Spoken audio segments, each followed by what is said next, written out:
कल्याणपुर प्रखंड अंतर्गत गोपालपुर पंचायत के सामाजिक कार्यकर्ता सह भावी पैक्स प्रत्याशी हमारे साथ हैं नरसिंह नारायण सिंह जी।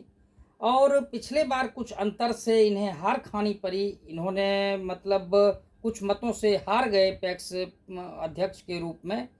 लेकिन लोगों के किसानों के बीच इनका नामों का चर्चा आज भी है। एक सोशल एक्टिविटी में इनका चर्चा आज भी लोगों के जुबान पर है। हम जानते हैं नारायण जी से कि अगर ये आते हैं, इनको अगर किसानों का सम्मान समर्थन इस बार अगर मिलता है तो बड़ा बदलाव, बड़ा चेंजेज क्या रहेगा नारायण जी? जी रहेगा। हमारे तरफ से पूरा प्रयास रहेगा कि किसानों को हर सुविधा मुहैया करावें। सरकार के द्वारा जो भी सुविधाएं मिलेगी हम किसानों के बीच में उसको लावेंगे। लोगों का कहना है कि जिस उम्मीद अपेक्षा से हम लोगों ने पैक्स को चुना वो उस पर खरे नहीं उतर रहे हैं। हमें क्या कहते हैं कि सही समय पर न खाद मिल पाता है, न बीज मिल पाता है, न अन्य जो संयंत्र हैं उसका लाभ नहीं मिल पाता। आपके नज़रों में क्या शिकायतें मिल रही है? ये बात तो बिल्कुल सही है। हमारे बीच भी बात यही है कि लोगों को सुविधा नहीं मिल पा रहा है। तो अब उसके लिए तो अध्यक्ष महोदय ही जवाबदेह हैं। हम लोग तो उसमें कुछ कर नहीं पा रहे हैं, सब तो वही करते हैं। तो उनके द्वारा सुविधा नहीं मिल पा रहा है लोगों को, इसीलिए लोगों का शिकायत आता है। हमारे पास भी आया है, आप लोगों को भी जानकारी मिली है।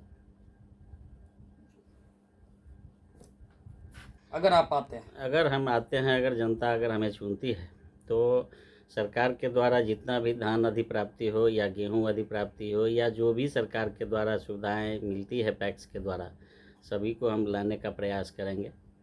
हम जनता को उसका उपयोग के लिए भरसक प्रयास करेंगे कि हम सभी लोगों को ये मिले, उसमें भागीदारी।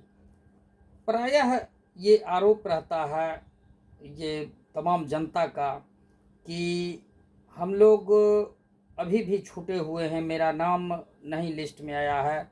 जो किसान ओरिजिनल में नहीं है उसका नाम है और जो किसान है उसका नाम आज भी उस लिस्ट में नहीं है, किसान के लिस्ट में। क्या कहेंगे इसको लेकर के, क्या जानकारी है आपको?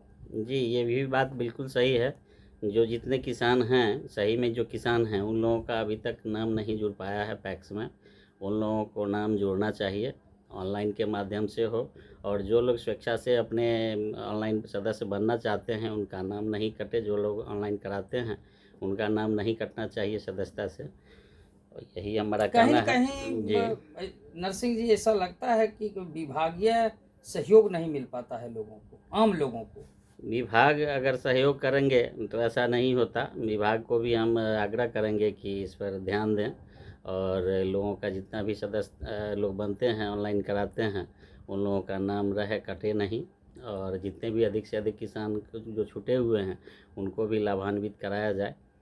और एक और हमारे तरफ से आग्रह है कि वहाँ जो इसका क्या कहते हैं मतदान केंद्र जो है, जो पैक्स अध्यक्ष जी के दरवाजे के निकट ही है, गोडाउन भी बनाए हुए हैं वहीं पर हो, तो वहाँ से उसको हटाया जाए केंद्र को, मतदान केंद्र को। उसको पंचायत मध्य में रखा जाए। हाँ, पंचायत के मध्य में रखा जाए या पंचायत भवन है उस जगह पर रखा जाए केंद्र को, मतदान केंद्र को। तो उस पर सुचारू ढंग से मतदान हो पाएगा। कहीं न कहीं ये शक के दायरे में है। जी जी। चूक कहाँ हुई आप नरसिंह नारायण जी, चूक कहाँ हुई? आप पीछे कैसे रह गए? यही सब चूक का कारण है, जो कि जितने भी लोग मेंबर बने हुए थे, इधर गोपालपुर में बहुत संख्या कम है मेंबर का। बालापुर, झौड़ी, हमारे यहाँ 3 पंचायत में इस पैक्स के अंडर में 3 राजस्व ग्राम आते हैं, गोपालपुर, बालापुर और झौड़ी। तो यहाँ गोपालपुर की आबादी सबसे ज़्यादा है और मेंबर सबसे कम है यहाँ गोपालपुर में। इसलिए हमारा कहना ये है कि गोपालपुर में भी मेंबर का संख्या पूरा हो। हर परिवार से कम एक मेंबर ज़रूर होना चाहिए किसान का, उसमें सदस्यता होना चाहिए पैक्स में, तभी जाके ये संभव होगा। जो सभी लोग उससे लाभान्वित, सही लोग चुन के आएंगे और सभी किसानों को लाभ मिलेगा। क्या मैसेज देंगे अपने तमाम किसानों को, जनता को? हमारे तरफ से यही आग्रह है कि अगर जनता अगर हमें चुनती है तो सरकार के द्वारा जितने भी योजनाएं आएंगे हम उसको धरातल पर लावेंगे। धन्यवाद।